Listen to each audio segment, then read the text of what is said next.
بسم اللہ الرحمن الرحیم نحمدہ ونصلی ونسلم علی رسولہ الکریم اما بعد فصل فی وجوہ البیان البیان علی سبعۃ انواع بیان تقریر و بیان تفسیر و بیان تغییر و بیان ضرورت و بیان حال و بیان عطف و بیان تبدیل۔ حروف معانی ختم کرنے کے بعد یہاں سے مصنف رحمۃ اللہ علیہ جو فصل شروع فرما رہے ہیں وہ بیان کی وجوہ اقسام سے متعلق ہے۔ وجوہ اقسام میں بیان سے متعلق ہے کہ بیان کی قسمیں ہیں۔ بیان کی کتنی قسمیں انہوں نے یہاں پر لائی ہیں؟ بیان کی انہوں نے 7 قسمیں یہاں پر لائی ہیں۔ قبل اس کے کہ ہم ان 7 قسموں کو شروع کریں، ہم تھوڑی سی تمہیدی تھوڑی سی بحث اس حوالے سے کر لیتے ہیں، پھر آگے چلتے ہیں۔ سب سے پہلی بات تو یہ ہے کہ خاص عام مشترک معول سے جو باتیں آپ کی شروع ہوئی تھیں اس سے لے کر یہاں تک جتنی باتیں چل رہی ہیں یہ ساری کی ساری باتیں ویسے تو آپ نے کتاب اللہ کے حوالے سے پڑھی ہیں، لیکن جس طرح یہ کتاب اللہ میں یہ باتیں لگتی ہیں ایسے ہی یہ باتیں کس میں لگتی ہیں؟ سنت رسول میں بھی۔ ظاہر بات ہے کتاب اللہ اگر وہی ہے، وہی جلی ہے، وہی حقیقی ہے، وہی مطلوع ہے، تو سنت رسول حدیث بھی کیا ہے؟ وہ بھی وہی ہے اور غیر مطلوع ہے، فنا خفی ہے۔ تو لہٰذا جیسے اس وحی میں کے حوالے سے یہ لگیں گی تو اس طرح وہ ساری جتنی تفصیلات ہیں وہ ساری سنت رسول میں بھی لگیں گی۔ ایک بات تو یہ ہو گئی۔ دوسری بات یہ ہے کہ یہ جو بیان کا لفظ یہاں پر آیا ہے تو اس بیان کی تعریف مصنف نے نہیں کی۔ بیان کسے کہتے ہیں؟ بیان کی تعریف کیا ہے؟ تو بیان کہتے ہیں اظہار المتکلم ما فی ضمیرہ بحیث یفہمہ المخاطب، یعنی اظہار کرنا، ظاہر کرنا متکلم کا ما فی ضمیرہ، اظہار المتکلم ما فی ضمیرہ بحیث یفہمہ المخاطب، بحیث یفہمہ المخاطب، یہ بیان کی تعریف ہو گئی۔ ظاہر کرنا متکلم کا ما اس چیز کو فی ضمیرہ جو اس کے ضمیر کے اندر چھپا ہوا ہے، بحیث اس حیثیت سے کہ یفہمہ المخاطب، مخاطب اس کو سمجھ بھی جائے۔ یعنی ایک یہ ہے کہ ظاہر تو کر رہا ہے لیکن اگلے کو سمجھ کچھ نہیں آ رہی ہو تو بیان نہیں بنے گا۔ بیان کا مطلب واضح کرنا ہوتا ہے نا، تو بیان واضح کرنے کو کہتے ہیں، تو لہٰذا مخاطب کو سمجھنا بھی چاہیے اس طریقے سے وہ واضح کرے، اس کو بیان کہتے ہیں۔ اچھا بھائی، جب آپ نے بیان کی تعریف بھی سن لی، اب آگے چلتے ہیں۔ یاد رکھیے یہ جو بیان کا لفظ ہے صرف قول پر نہیں بولا جاتا، فعل پر بھی بولا جا سکتا ہے۔ قول اور فعل دونوں آ سکتے ہیں اس میں۔ مثلا حج کو لے لیں، قرآن میں اللہ تعالیٰ کا قول اور فرمان ہے وَلِلَّهِ عَلَى النَّاسِ حِجُّ الْبَيْتِ مَنِ اسْتَطَاعَ إِلَيْهِ سَبِيلًا، تو حج یہ فرض کر دیا گیا ہے استطاعت والوں پر، اللہ کی رضا کے لیے یہ حج کیا ہے؟ فرض ہے۔ اب یہ قول ہے نا، پھر آپ علیہ السلام نے اس کی عملی تعبیر کس طرح کی ہے؟ اپنے افعال سے۔ آپ علیہ السلام نے حج کر کے دکھایا نا کہ حج کس طرح کرتے ہیں، حج کی تفصیلات کیا ہیں، تو وہ کیا ہو گیا؟ فعل۔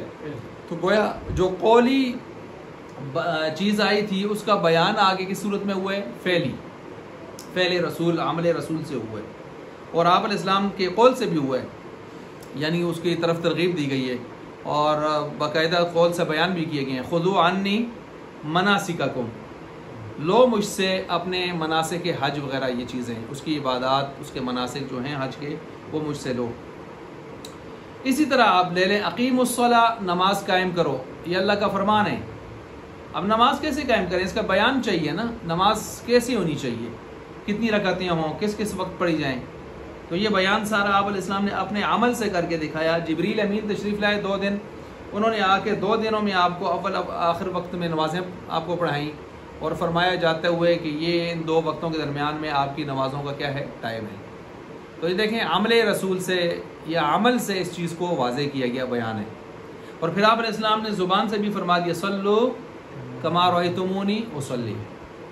اب دیکھ لیں یہ آپ علیہ السلام نے اپنی زبان سے بھی فرما دیا، پھر آپ علیہ السلام نے اپنی زبان سے ہدایات بھی دی، تعلیمات بھی دی نماز کے حوالے سے.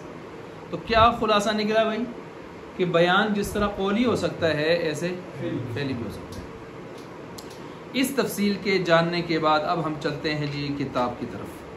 البیان علی سبعۃ انواع، کتنی قسمیں ہیں بیان کی؟ 7 قسمیں ہیں. میں نے 7 قسموں کے نام گنے، بیان، تقریر، تفسیر، فلاں فلاں فلاں.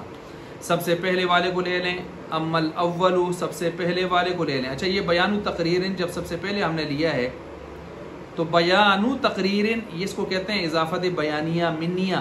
یاد آ رہے؟ لامیہ، فیویہ. اضافت معنوی کی 3 قسمیں ہیں. اضافت معنوی بائی ہے کس کا؟ اضافت لفظی کا. اس کی 3 تعریفیں آپ نے پڑھی تھیں، ہدایت النحو، اور اب آپ نے شاید کافی میں بھی پہنچ چکے ہوں گے وہاں. اچھا، تو اضافت بیانی یہاں پر ہے. تو اضافت بیانی جب ہوگا بیان و تقریر کا کیا مطلب ہوگا؟ یعنی ایسا بیان جو متکلم کی مراد کو پختہ کرتا ہے. تقریر کا معنی کیا ہوتا ہے؟ پختہ کرنا. آپ علیہ السلام کی ایک حدیث قولی ہے، فرمائی ہوئی، ایک فعلی ہے، کر کے دکھائی ہوئی، ایک تقریری ہے، کسی کو دیکھا خاموش رہے، آپ کی خاموشی نے اس چیز کو کیا کر دیا؟ پختہ کر دیا. تو تقریر پختہ کرنے کو کہتے ہیں. اب جب تقریر پختہ کرنے کو کہتے ہیں تو بیان و تقریر میں جب اضافت بیانیہ ہے تو کیا مطلب ہوگا؟ ایسا بیان جو بیان پختہ کرنے والا ہے متکلم کی مراد کو. متکلم کی مراد کیا ہے؟ جو اس نے لفظ بولا ہے اس کی مراد کو پختہ کرنے والا ہے. مثالوں سے سمجھ جائیں گے آپ. اچھا، اب یہاں ایک بات اور بھی اضافی، وہ بھی سن لیں، نوٹ کر لیں. وہ یہ ہے کہ یہ جو تقسیم کی گئی ہے نا 7 قسموں پر بیان کی، تو یہ تقسیم عقلی نہیں ہے، تقسیم استقرائی ہے. تقسیم عقلی نہ ہونے کا مطلب یہ ہے کہ تقسیم عقلی اگر ہو نا تو عقلی ہونے کا مطلب یہ ہے کہ بس ٹوٹل احتمالات یہی ہیں، ان سے زیادہ ہو سکتی نہیں. یہ ہے تقسیم استقرائی. استقرائی کا مطلب تتبع اور تلاش اور جستجو کر کے ہم نے یہ حاصل کر لیے ہیں 7، لیکن ہم اس پر مصر نہیں ہیں کہ یہی 7 ہیں. آپ ذرا ہمت فرمائیں، ہو سکتا ہے کوئی 8ویں 9ویں بھی نکال رہا ہے، لیکن پڑھنے والے کہتے ہیں بھی جانا ہے بس ٹھیک ہے جی. تو استقرائی اور عقلی میں فرق سمجھ آ گیا. عقلی میں ٹوٹل کو لے لیا جاتا ہے، بس یہی ہیں عقلی احتمالات جیسے آپ سنتے ہوتے ہیں، تو یہی ہیں. استقرائی کا مطلب یہ ہوتا ہے کہ بس یہ ہم نے نکالے ہیں، لیکن بس اس پر نہیں، اگر کوئی اور نکال سکتا ہے تو نکالے، نکل سکتی ہوں گی، شاید امکان ختم نہیں ہوتا. اچھا، اب اس بات پر دلیل کیا ہے؟ اس بات پر دلیل یہ ہے کہ کچھ حضرات نے یہاں پر یہ 7 کے بجائے 5 شمار کی ہیں. کتنی شمار کی ہیں؟ 5. انہوں نے بیان حال اور بیان عطف کو، بیان حال اور بیان عطف کو بیان ضرورت میں داخل کر دیا ہے. بیان حال اور بیان عطف کو بیان ضرورت میں ضم کر دیا ہے. تو اس کی وجہ سے انہوں نے کتنی بنا دی ہے؟ 5. تو یہ 5 اور 7 کا جو تصور آیا کم زیادہ ہونے کا، اس کا مطلب یہ ہوا کہ یہ کوئی عقلی احتمال نہ ہوا. استقرائی ہے، انہوں نے 5 بنا دی، ہم نے 7 کر دی. آگے کوئی کوشش کر کے 8 9 کر دے تو کوئی حرج کی بات نہیں ہے. اچھا، اما الاول، پہلی قسم بیان و تقریر آ گئی جی. بیان تقریر میں وہ کیا چیز ہوتی ہے ذرا اس کو آپ سمجھیے. بیان تقریر یہ ہوتا ہے کہ متکلم ایک لفظ بولتا ہے اور اس لفظ میں ایک ظاہری مراد ہوتی ہے جو سب کو کچھ سمجھ آ رہی ہوتی ہے، لیکن اب اسی کو ہی لے لیں تو اس میں مشکل یہ پیش آتی ہے کہ اس میں کچھ معنی غیر کا احتمال بھی آ رہا ہوتا ہے، اگرچہ کم آ رہا ہوتا ہے. یوں سمجھیں 60-70% ظاہر کا احتمال سب جانتے ہیں کہ اس میں یہ معنی ہونا چاہیے، یہ مراد ہونی چاہیے، لیکن کوئی 30-40%، 30-35% کوئی دوسرے معنی کا احتمال بھی آ رہا ہوتا ہے. تو اس لیے کوئی آدمی یک طرفہ فیصلہ یقینی کر سکتا نہیں ہے. تو پھر ضرورت پیش آتی ہے کہ آپ کوئی ایسا لفظ بولیں کہ جس سے وہ جو 30-35 یا 20-30% جو احتمال بن رہا ہے مرجو کے درجے میں، وہ بھی ختم ہو جائے تاکہ یقین آ جائے. کوئی میری بات کو سمجھیں؟ یہ میں نے بیان جو تقریر ہے وہ آپ کو سمجھایا ہے، اب سمجھیں اس بات کو. فہو ان یکون، پس وہ یہ ہے بیان تقریر، ان یکون معنی اللفظ، یہ ہو معنی لفظ، لفظ کا معنی ظاہراً ظاہر ہو، یعنی 60-70-80% تک ظاہر ہو، سب کو پتہ چل رہا ہو کہ یہی ہو سکتے ہیں. لکنہ یحتمل غیرہ، لیکن تھوڑا تھوڑا احتمال غیر کا بھی ہو، یعنی 20-30% مرجوح کے درجے میں، راجح کے درجے میں نہیں، راجح کے درجے میں ظاہر کا معنی ہوگا. فبین المراد، پس اس نے اس کو کیا کر دیا، مراد کو، متکلم نے خود ہی مراد کو بیان کر دیا. فبینا بما ہوا ظاہر، کون سی مراد ہے جی؟ کہتے ہیں وہی ہے جو تمہارے ہاں ظاہر ہے، وہی ہے. فیتقرر حکم الظاہری ببیانہ، پس پختہ ہو گیا پھر ظاہر کا حکم اس کے بیان کے ساتھ، بیان کے ساتھ. یہ بیان تقریر ہے. اب اس کی مثالیں تو آگے آ رہی ہیں سمجھانے کے لیے، میں ایک سادہ سی مثال دیتا ہوں جو آپ نے پیچھے بھی پڑھی ہے. فسجد الملائکۃ، پس سجدہ کیا فرشتوں نے. الملائکۃ آ گیا نا جمع، اور جمع کے اوپر ویسے بھی الف لام عام طور پر آ جائے تو وہ یعنی استغراق کے لیے، جنس کے لیے، جس کے لیے بھی لیں، لیکن اس میں ٹوٹل آ سکتا ہے، ٹوٹل آ سکتا ہے. جب آ سکتا ہے تو پھر جنس لیں پھر بھی آ سکتا ہے، ٹوٹل استغراق لیں پھر تو آتے ہی آتے ہیں. آئی بات سمجھ؟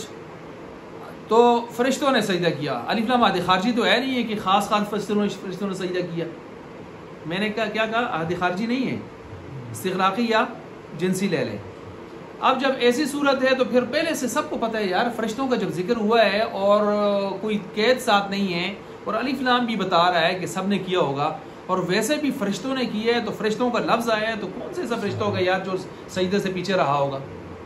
وہ تو لا یعصون اللہ ما امرہم ویفعلون ما یؤمرون، وہ تو کر گزرتے ہیں جو ان کو آرڈر ملتا ہے، اس میں نافرمانی نہیں کرتے وہ.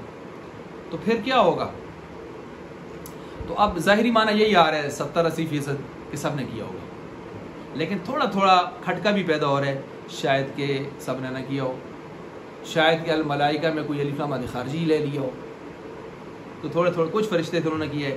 اب اس تھوڑا سا احتمال جو پیدا ہوا تھا، اس کو کاٹنے کے لیے اللہ نے آگے 2 لفظ، متکلم خود اللہ ہے نا، اللہ نے 2 لفظ لائے. کلہم اجمعون، کلہم کا مطلب یہ سب نے کیا ہے، اور اجمعون کا مطلب یہ شفٹوں میں نہیں کیا. یہ سمجھ آ گئی؟ اس کو کہتے ہیں بیان تقریر. آگے چلیے جو ومثالہ، مثال اس کی نمبر 1 جو کتاب میں آ گئی ہے. اذا قال لفلان، ایک آدمی نے فلاں کہا، لفلان علیہ، فلانے کے لیے، مجھ پر. علی کس کے لیے آتا ہے؟ پیچھے پڑھا آپ نے، الزام کے لیے، لازم کرنے کے لیے، استعلا. فلانے کے لیے مجھ پر قفیز حنطۃ، ایک قفیز ہنتا گندم کا ہے. اب دیکھیں یہ ہندا جو ایک قفیز گندم کا ہے، اب قفیز کئی قسم کے ہو گئے، اپنے اپنے مختلف جگہوں قفیز. اب جس نے بولا ہے تو ہم وہ نبی آگے بولتا تو ہمیں 60-70% یہ یقین ہے، یعنی مطلب گمان غالب ہے کہ یہ اپنے شعر کی بات کر رہا ہے. کس کی بات کر رہا ہے؟ شعر کی.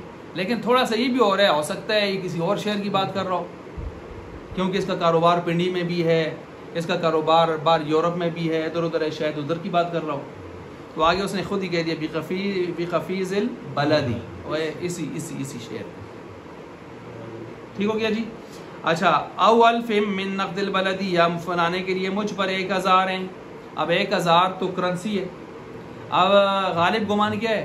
جدھر ہے ادھر کی بات کر رہا ہے. پاکستان میں رہتا ہے، پاکستانی کرنسی کی بات کر رہا ہے. لیکن چونکہ حضرت بین الاقوامی قسم کا تاجر ہے، کیا پتہ ہے یہ کوئی پاؤنڈ شونڈ اور یورو شورو اور ڈالر لے رہا ہو. ویسے بھی ڈالر اس وقت جو ہے وہ تقریباً اکثر ممالک میں ان کے ساتھی کاروبار نیٹ پر تو خاص طور پر، تو شاید وہ لے رہا ہو. تو آگے اس نے کہا من نقد البلدی، پاکستانی ہے، سکہ رائج الوقت.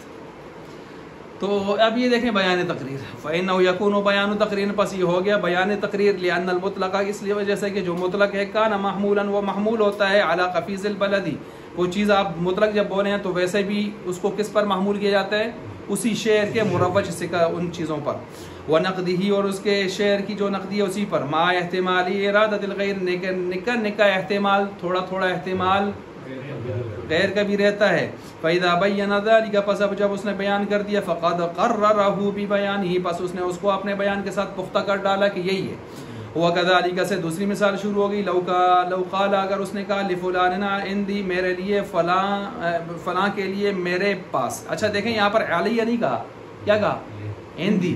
اور پیچھے آپ نے فرق پڑھ کے آئے ہیں، علیہ الزام کے لیے آتا ہے، عندی الزام کے لیے نہیں آتا. عندہ یہ الزام کے لیے او معی بھی پیچھے پڑا ہے.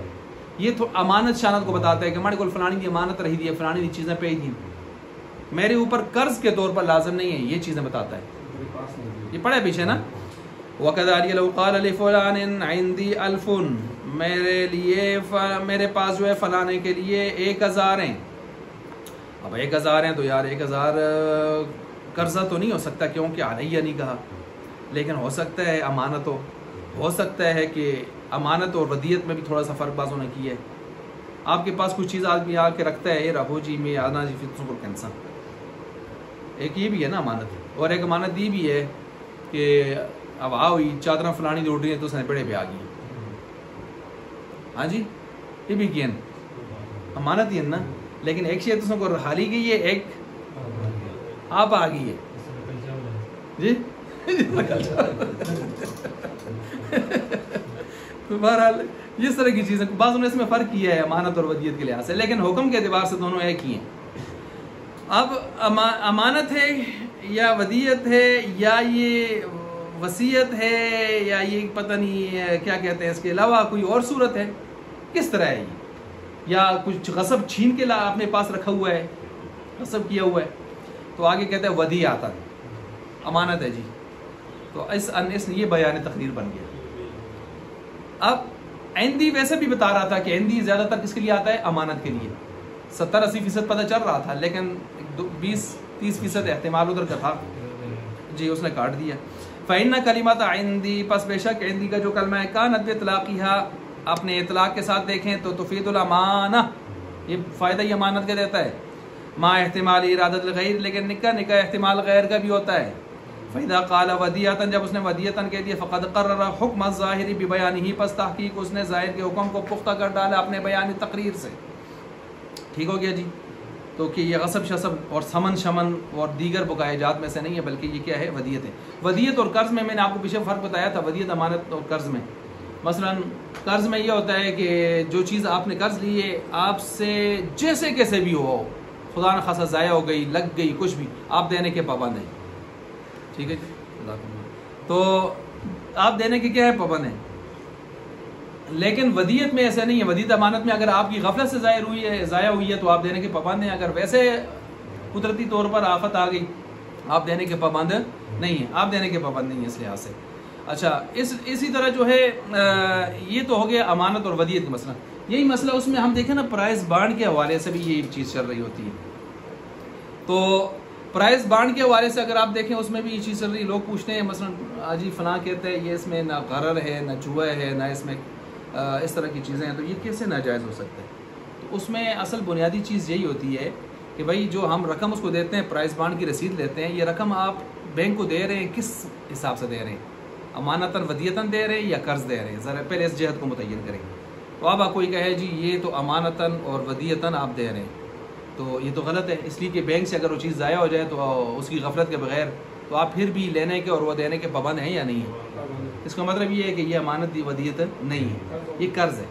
اب جب آپ نے قرض دیا ہے اور قرض کی رسید لے لی اپنے پاس، ٹھیک ہے، اب اس قرض کل قرض جر نفعا فہو حرام فہو ربا، ہر وہ قرض جو کھینچے نفع کو، نفعا کے اوپر تنوین جو ہے، تنوین کی اقسام میں سے تنوین تنکیر برائے تقلیل، ہلکا سا نفع بھی، ایک چوانی، 1 روپے 10 روپے بھی نفع آ جائے، فہو حرام فہو ربا. اب یہ نفع اگر آپ کو نفع پرافٹ کے نام پر ملے یا خود سود کے نام پر ہی ملے، یا یہ نفع آپ کو بطور انعام کے ملے، جس طرح کے پرائز بانڈ میں کہا جاتا ہے، پرائز بانڈ، تو نام کوئی بھی رکھ لیں، پخانے کا نام آپ پخانہ رکھ لیں، بیٹھ رکھ لیں، کھووا رکھ لیں، پخانہ پخانہ ہی رہتا ہے. آئی بات سمجھ؟ اس لیے وہ ایک تو یہ مسئلہ یہ ہو جائے گا کہ آپ اپنے قرض پر ایک چیز لے رہے ہیں، اگرچہ انعام کے نام پر لے رہے ہیں، اس قرض کی وجہ سے لے رہے ہیں، کسی اور کو کیوں نہیں مل رہا ہو. دوسری وجہ اس کی یہ ہے کہ یہ ساری رقمیں حکومت اسٹیٹ بینک میں فکسڈ ڈپازٹ میں لگاتی ہے اور وہ سارا سودی کھاتا ہوتا ہے. وہاں سے پھر جب وہ 3 مہینے 6 مہینے 8 مہینے کے حساب سے سود نکالتے ہیں، تو وہ ان کو جب سود آتا ہے تو اس میں سے آدھے سے زیادہ حکومت خود رکھ لیتی ہے، باقی آدھا یا اس سے کم جو ہے اس کو انعام کے نام پر بکھیر دیتی ہے. ٹھیک ہو گیا؟ تو وہ سارا کا سارا انعام بھی کدھر سے آیا ہوا ہے؟ فکسڈ ڈپازٹ سے آیا ہوا ہے. ان دو وجوہات پر دیکھیں اتنی گہری وجہیں تک علماء پہنچے ہیں. عام ڈاکٹروں کو دیکھیں، میں نے کئی کو دیکھا کہ وہ نہیں جی یہ نہیں ہے، وہ نہیں ہے، فلاں نہیں ہے، اس قسم کی گفتگو کرتے ہیں. تو اس وجہ سے اس کو ناجائز کہا گیا. بہرحال یہ ہو گیا اس کو